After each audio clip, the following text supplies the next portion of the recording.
Yeah. Please tell me that I can't, that I won't, that I fail, that I'll never make it out, yeah.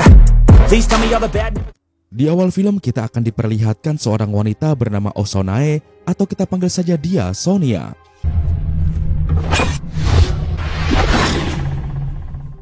Di tempat lain kita akan diperlihatkan seorang pria yang sedang kuda-kudaan. Namun baru saja selesai kuda-kudaan, tiba-tiba pria itu modar. Kepala polisi pun melakukan investigasi bersama anak buahnya. Dan diketahui bahwa pria yang modar ini bernama Kakang yang merupakan seorang dokter. Karena kesulitan menangani kasus ini, kepala polisi pun menyuruh polisi muda yang bernama Johan, ini orangnya, untuk memanggil kapten mereka yang saat ini sedang libur kerja. 네 동네에선 입으로 사건 해결하냐? 빠져가지고 팀장부터 잡아! Singkatnya Johan pun pergi ke apartemen kaptennya, yang saat itu baru saja pulang setelah selesai belanja kaki babi. 이게 뭔데요? 족발. Perkenalkan, pria ini adalah kapten polisi detektif yang memiliki indera penciuman yang tajam bagaikan anjing, dan dia bernama Kim, nggak pakai mak. Meskipun sejatinya hari ini dia libur, namun karena ini adalah perintah kepala polisi, akhirnya Kim pun pergi ke kantor juga. 누가 또 돼지 쳤다니. Sesampainya di kantor, Kim pun mempelajari data si korban, yang mana diketahui bahwa korban bekerja di rumah sakit Cheanha. Di sini salah satu teman Kim yang bernama Harry juga memberitahu bahwa berdasarkan CCTV diketahui ada wanita bernama Hejin yang meninggalkan ruangan sekitar jam 4:03 menit. CCTV에 찍힌 걸로는 여자가 4시 3분에 나갔어. Lalu setelah itu, Kakang melakukan panggilan pada resepsionis hotel sekitar pukul 4:04 menit. 강정호가 프런트에 연락해서 모닝콜 부탁한 게 4시 4분. Nah, dari sini kita dapat simpulkan bahwa wanita yang kuda-kudaan bersama dokter Kakang kemarin bukanlah pelakunya. Namun setelah itu, di CCTV sama sekali tidak menunjukkan ada orang lain lagi yang keluar dari kamar dokter Kakang. Dan hal itu membuat Kim menjadi bingung dan bertanya-tanya, lalu pelakunya kabur lewat mana? 희진이란 여자가 나간 4시 3분 이후 CCTV에는 근데요, 범인의 흔적도 없이 어떻게 나간 거야? Dan ternyata pelakunya masih ada di sana, bersembunyi di atas atap kamar hotel. Setelahnya Kim pun pergi ke ruang otopsi untuk meminta keterangan pada dokter wanita ahli otopsi bernama Sutina. Nah, dari dokter Sutina inilah Kim pun mendapatkan informasi bahwa setelah diotopsi bisa dipastikan pelakunya adalah seorang pengguna tangan kanan yang paham soal anatomi tubuh.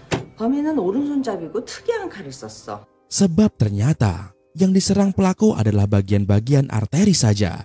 Dan hal itu akan membuat si korban koit perlahan namun sangat menyakitkan. 부위마다 동맥만 노렸어. 그것도 살짝. 그리고 마지막으로 좌에서 우, 우에서 좌. 흉기는 단 하나.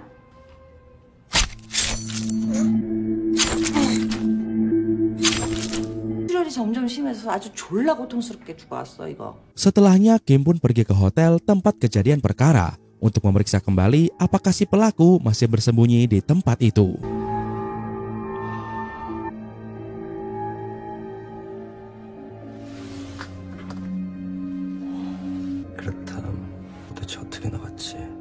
Karena tidak menemukan apa-apa, Kim pun menjumpai petugas hotel untuk melihat rekaman CCTV di depan kamar itu setelah polisi pergi. Karena Kim yakin pelaku pasti baru pergi setelah polisi pergi. Namun sayangnya, di sini petugas hotel mengatakan bahwa CCTV di depan kamar belum dinyalakan. Sebab ketika polisi melakukan olah TKP demi privasi investigasi, pihak kepolisian menyuruh pihak hotel untuk mematikan CCTV. 경찰분들이 계속 계셔서 카메라를 잠시 꺼뒀습니다. Tak mau menyerah, Kim pun lantas meminta untuk diputarkan CCTV daerah lobi saja. Dan dari sinilah akhirnya Kim pun bisa melihat orang yang dicurigai sebagai pelaku.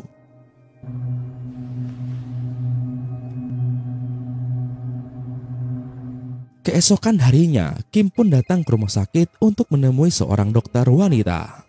로얄호텔 서비스 참 좋죠. 죽이던데. Ya, dia adalah dokter Hejin, wanita yang terakhir kali main kuda-kudaan bersama dokter Kakang. Meskipun sejatinya Kim tahu bahwa bukan dokter Hejinlah pelakunya, Kim tetap menginterogasi dokter Hejin dengan santai untuk mencari petunjuk. 특별히 뭐 이상했던 점은 없었나요? 없었어요. Namun di sini Dr. Hejin sama sekali tidak bisa memberitahu apa-apa. Dan dia berharap agar Kim tidak mempublikasikan hubungan Dr. Hejin dengan Dr. Kakang yang merupakan perselingkuhan. 교수님도 그렇고 불륜이라고 생각해본 적 교수님하고의 관계가 알려지는 건 좀... Di malam harinya, di sebuah bar terlihat seorang wanita yang menghampiri seorang pria bernama Dr. Ko nggak pakai pelok. Terlihat Dr. Ko yang sudah sangat ingin bermain dan dia ingin menikmati permainan dengan gaya barat yang agak kasar. Awalnya Dr. Ko terlihat sangat senang, namun ujung-ujungnya Dr. Ko malah langsung dibantai sampai modar.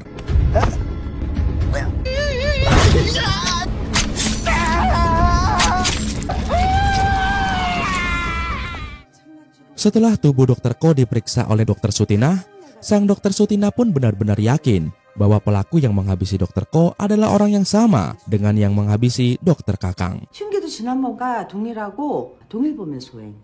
봐봐, 야 손수도 이거 깔끔하지 않냐?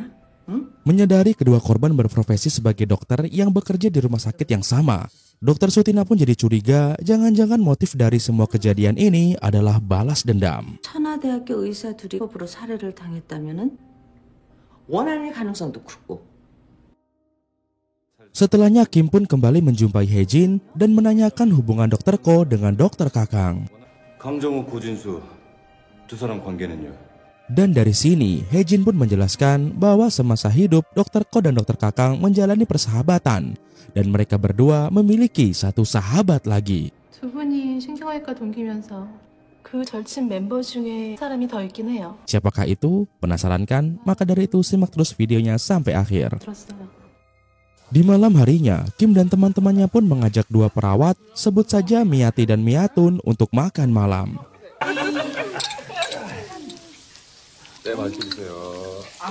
Dan di sini mereka pun sekalian mencari informasi tentang riwayat Dr. Kang dan Dr. Ko selama bekerja di rumah sakit Chaenha. Menyadari maksud para polisi ini, akhirnya Miyati pun menceritakan kejadian 10 tahun lalu di rumah sakit Chaenha.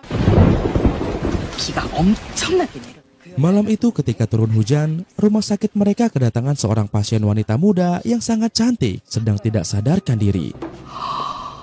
Kecantikan gadis itu bukanlah kecantikan biasa. Bahkan saking cantiknya, para dokter pria pun sampai terpesona bahkan lupa kedip saat melihatnya. 그냥 흔하게 예쁜 얼굴이 아니라 아니 남자 의사들이 막 뛰어다니다가 그 어린 게 어쩜.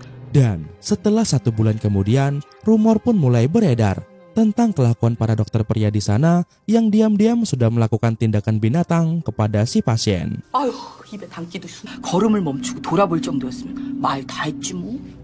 죽일러. Diketahui para dokter itu adalah Dr. Kakang, Dr. Ko, dan satu lagi sahabat mereka yang bernama Dr. Lee. 헬스타임에 나오는 그 잘생긴 의사, TV에 나오는 그 성형외과 의사란 놈, 그 놈하고 트로트 하면 나오잖아.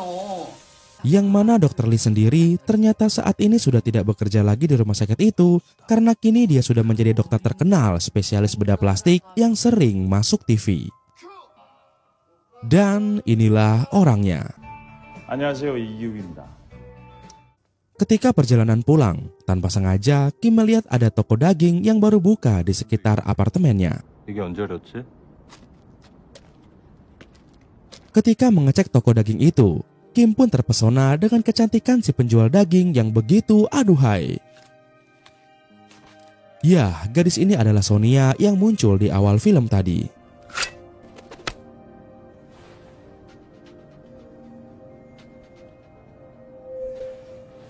Dan kecantikan Sonia benar-benar membuat Kim sampai tidak bisa tidur.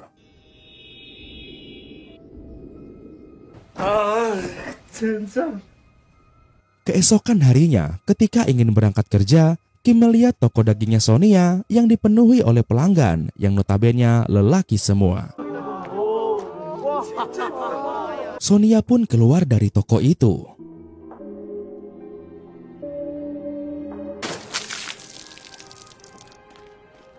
Ya, ternyata itu hanyalah pikiran di otak Kim yang malah traveling. 사람이 없는 줄.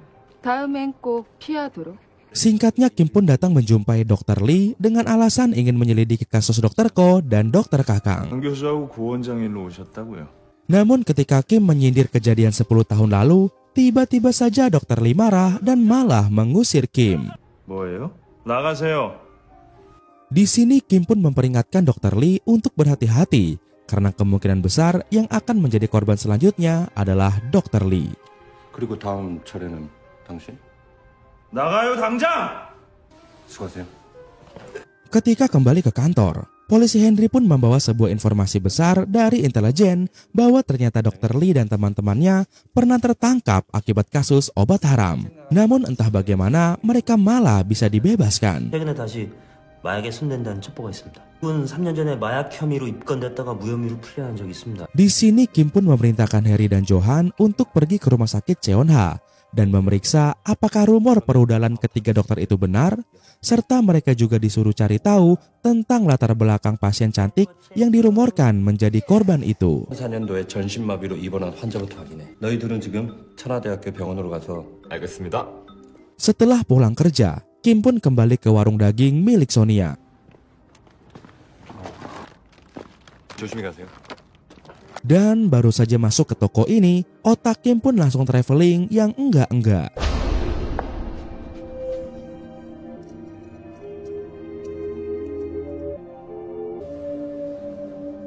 Suara Sonia pun menyadarkan Kim dari travelingnya. 고기 드려요?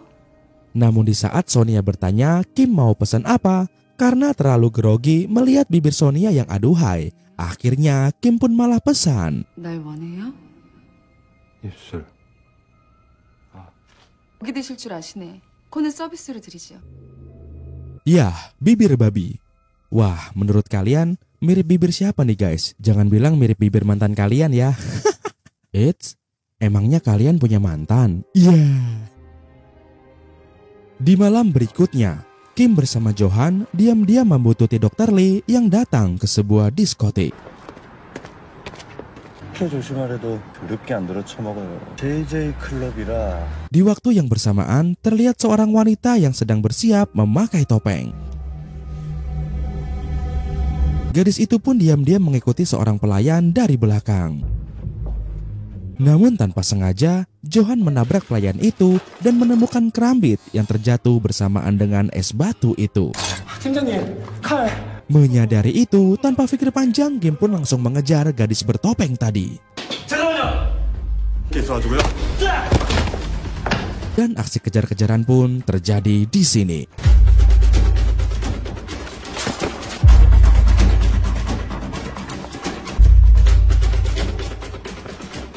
Namun karena si wanita yang nampaknya sudah menguasai daerah ini, sang wanita bertopeng ini pun berhasil kabur.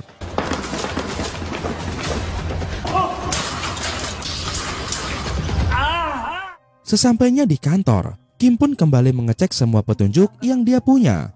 Dan dari sinilah dia pun yakin bahwa wanita bertopeng itu adalah orang yang menghabisi Dr. Ko dan juga Dr. Kakang. 아무튼 칼에 익숙한 놈이 찌른 건 사실이야. Keesokan harinya, ketika sedang meeting, Johan pun menyampaikan hasil penyelidikannya terkait wanita yang dirumorkan menjadi korban ketiga dokter biawak itu. Yang mana wanita itu bernama Yeonhee. Biar lebih gampang kita panggil saja dia Yuni, yang kini sudah oplas dan ganti nama menjadi Sojin. 이번에 베니스 영화제래. 근데 그게 1년 전에 설수진으로 이름을 바꿨더라고요. Dan diketahui bahwa kini Yuni adalah seorang artis papan atas yang sangat terkenal karena kecantikannya. 그 영화 배우 설수진이요. Singkatnya Yuni pun dipanggil untuk diinterogasi oleh Kim. Namun di sini Kim malah salfok sama wangi parfum Yuni yang sangat unik. 들어오실 때 향이 좋아서. 무슨 향수 쓰세요? 조말론 시그니처 향을 레이어링한 거예요. Setelah kembali fokus, Kim pun mulai menanyakan lagi tentang kejadian 10 tahun lalu di rumah sakit yang menimpa Yuni. Namun di sini Yuni mengatakan dia tidak tahu apa-apa karena pada saat di rumah sakit Yuni dalam kondisi pingsan dan tidak bisa melihat apa-apa. 아무것도 보지 못했어요. Setelahnya Kim bersama Johan pergi ke ahli sajam untuk menanyakan jenis senjata apa yang kemarin mereka temukan. Dan sang ahli sajam pun menjelaskan bahwa ini adalah kerambit yang merupakan senjata asal Indonesia. 이건 카라민 나이프라고 인도네시아에서 유래된 건데. Namun dari bentuknya yang lebar, dapat dipastikan senjata ini bukanlah untuk bertarung, melainkan untuk memotong daging sapi dan babi. 가끔 정형사들이 부위별로 도려내는 칼잡이라고 할 수 있겠죠? Ketika mereka pergi meninggalkan tempat itu, Harry memberitahu bahwa baru-baru ini penjahat yang mereka incar berhasil mengalahkan anak buah bandar obat haram yang bernama Josun alias Mr. Joe. 청부업자 하나가 여자랑 바닥 싸움 하나 당했는데 Dan untuk mencari informasi, mereka pun langsung mencegat Mr. Joe yang saat itu baru selesai berbelanja. 쇼핑하셨어요, 중 선생님? Aksi kejar-kejaran pun terjadi di sini. 아우 저기 에스컬레이터 못 통과. Dan karena sudah terdesak, akhirnya Mr. Joe pun harus berbaku hantam dengan si Kim, nggak pakai mak.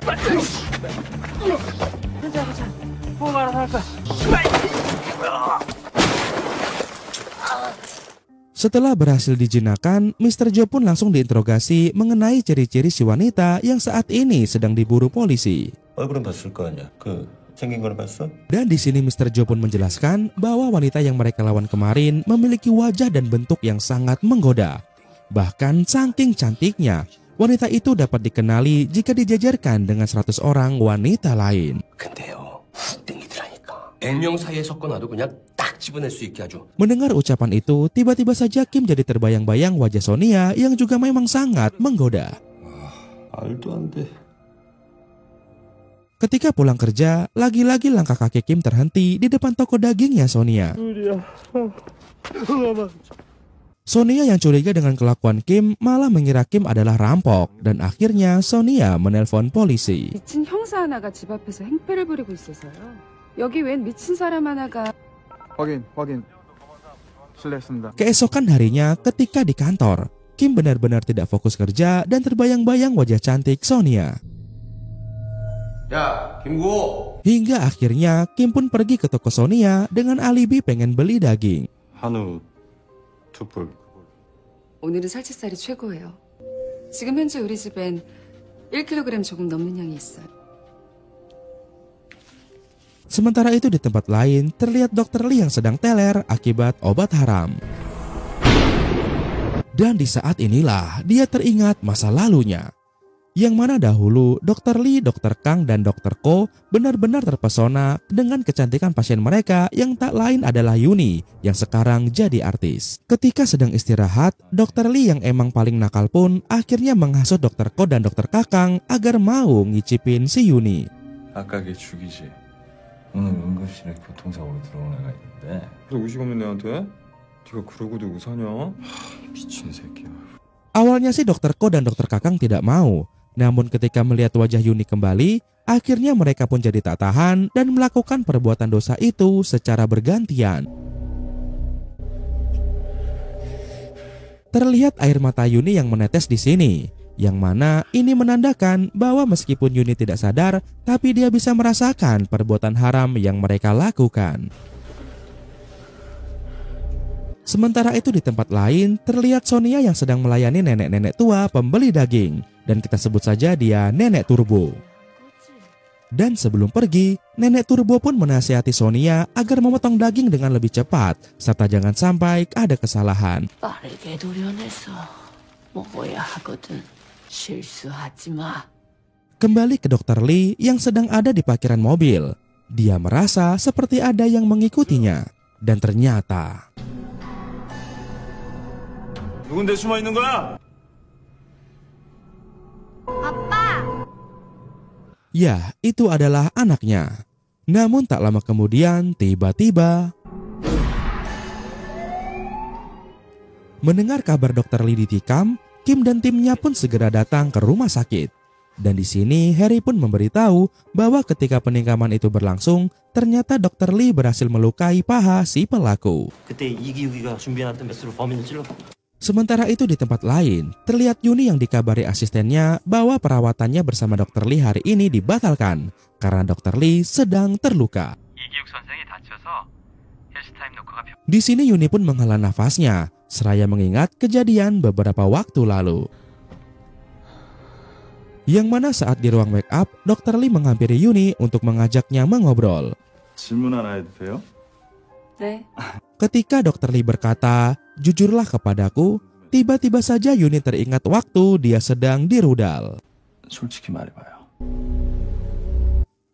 Dan Yuni pun menyuruh Dr. Lee mengulangi kata-kata itu lagi. 다시 한번 말해주세요.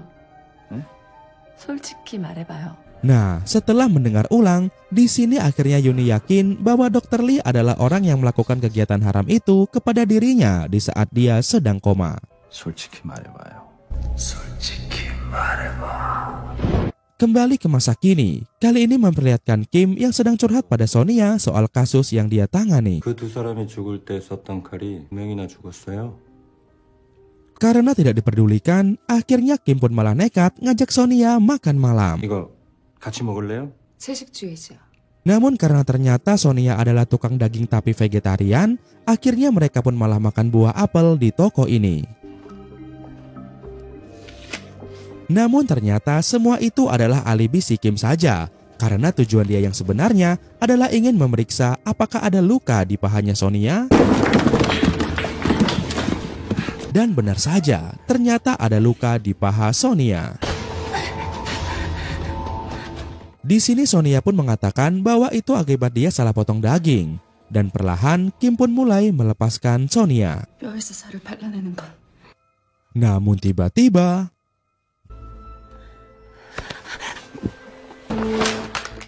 sementara itu di waktu yang bersamaan, terlihat wanita misterius itu mulai beraksi untuk menculik Dr. Lee.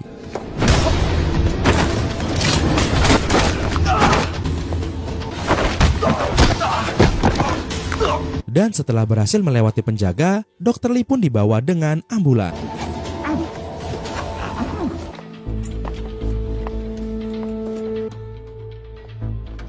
Kabar itu pun sampai ke telinga Kim. Namun kedatangan mereka sudah terlambat. Dan akibat kejadian itu, Kim dan teman-temannya pun auto dimarahi oleh kepala polisi. 말해봐. 얘들 뭐 하는 자식들이야? 그게 지금 팀장씩이나 되는 놈 입에서 나올 소리야? 단속 없는 현장이 어디 있어? Setelah dimarahi, Kim pun kembali menjumpai Sonia. Dan lagi-lagi mereka pun melakukannya. Sementara itu di tempat lain terlihat Dr. Lee yang sedang diikat. Lee yang ketakutan pun berusaha meminta tolong. Namun yang datang adalah si Nenek Turbo. Nenek Turbo pun mengatakan bahwa dia datang karena sudah waktunya untuk menyelesaikan. Dan tiba-tiba saja dari arah belakang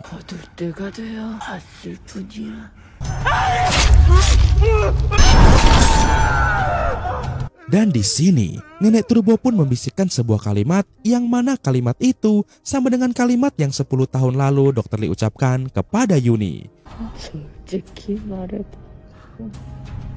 너도 지금 이기고 있지? Sontak saja, hal itu pun membuat Dr. Lee sadar bahwa Nenek Turbo ini adalah Yuni yang sedang menyamar. Tidak sampai di situ. Di sini Nenek Turbo alias Yuni pun melepaskan kolornya Lee.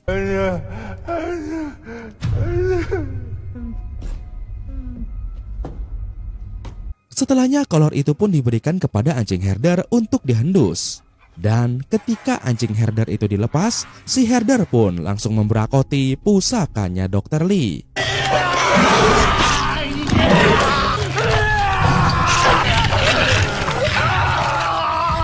Dan akhirnya Dr. Lee pun, mari kita katakan bersama-sama, Motiar.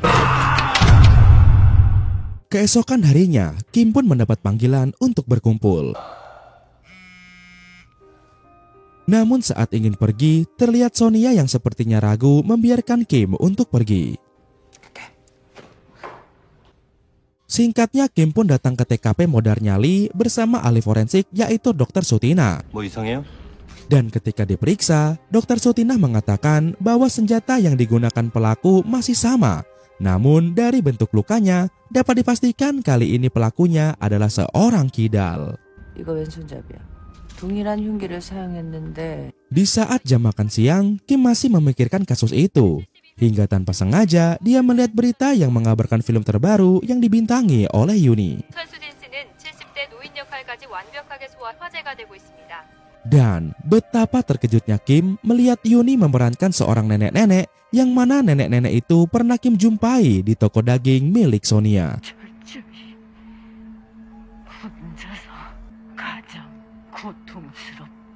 Dari sinilah akhirnya Kim menyadari bahwa Sonia terlibat dalam kasus ini. Dan adapun Sonia yang tiba-tiba ngajak kuda-kudaan kemarin hanyalah alibi semata untuk mengalihkan perhatian Kim supaya Yuni bisa menjalankan misinya menghabisi Dr. Lee dengan lancar. Namun sayangnya ketika sampai di toko daging, Sonia sudah tidak ada. Kim mencoba menghubungi Sonia, namun nomornya juga tidak aktif. Hati Kim benar-benar hancur di sini karena dia baru saja jatuh cinta, tapi dia harus langsung merasakan yang namanya patah hati.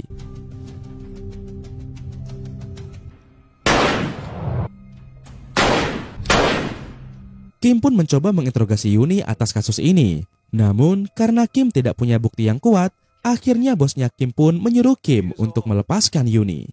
나머지는 설수진 씨 변호사랑 얘기하고 보내드려.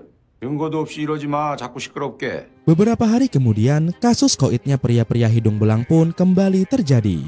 Dan dari sini timbullah semangat Kim untuk mencari Sonia lagi.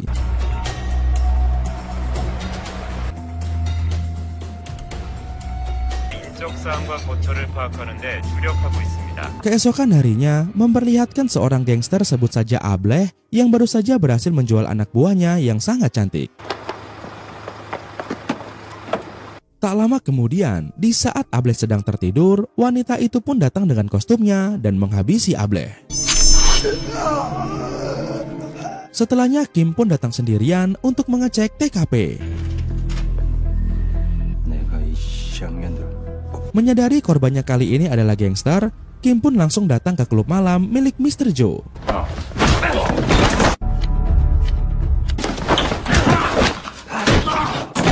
Setelah berhasil bertemu dengan Mr. Joe, akhirnya Kim pun menanyakan soal Sonia, dan di sini akhirnya Mr. Joe pun berterus terang kepada Kim bahwa sejatinya Sonia adalah seorang profesional yang dipekerjakan ayah angkatnya untuk melayani Yuni yang ingin balas dendam. 그 마사장이 어디서 주워다 키운 딸인 이 바닥서 유명한 중개인 마사장 있잖아요. 그년이라는 소문이 있어요. Dan saat ini kemungkinan besar Sonia berada di rumah jagal yang terletak di pinggir hutan Wonogomo, Gunung Kidul. 아무튼 경북 어딘가에 그년 소유의 도축장이 하나 있는데. Dan sesampainya di sana, akhirnya Kim pun bertemu dengan Sonia. 오랜만이야. 왜 아무 말도 없지? 조용히 사라질 줄도 알고. 당신 망가진 원치 않아. 오지 마. 개인적인 감정을 드러내면 쓰나. Sejatinya mereka masih saling mencintai, namun karena tanggung jawab mereka yang saling bertentangan, akhirnya mereka pun berbaku hantam.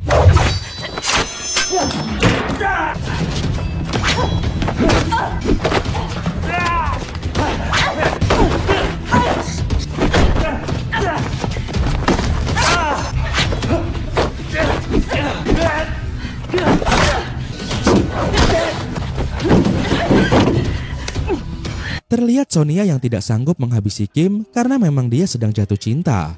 Dan di momen ini, Kim pun mengambil kesempatan untuk membalikan keadaan. 싸우고 싶지 않아. 돌아가.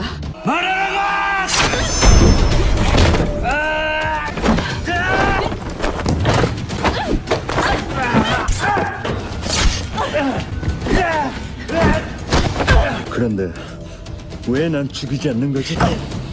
이제 그만해! Kini Sonia pun gantian terpojok. Lalu dengan penuh emosi, Kim bertanya, memangnya aku ini apa bagimu? 한 가지만 더 묻자. 나랑 뭐 한 거야? 말하라고 이 개새끼야! 말해! 나랑 뭐 한 거냐고! Dan akhirnya Kim pun... Ya, ternyata Kim juga tidak sanggup menghabisi Sonia karena dia juga sudah sangat jatuh cinta dengan Sonia.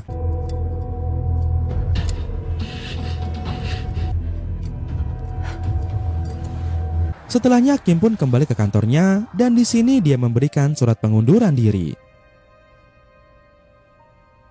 팀장님, 야 뭐야? Bosnya pun sangat marah pada Kim sampai menamparnya. 네 꼴리는 대로 들쑤시고 돌아다니다가 야 이 새끼야 겨우 한다는 짓이 사표야! Namun, di sini Kim tetap pergi meninggalkan mereka. 야 이 개새끼야!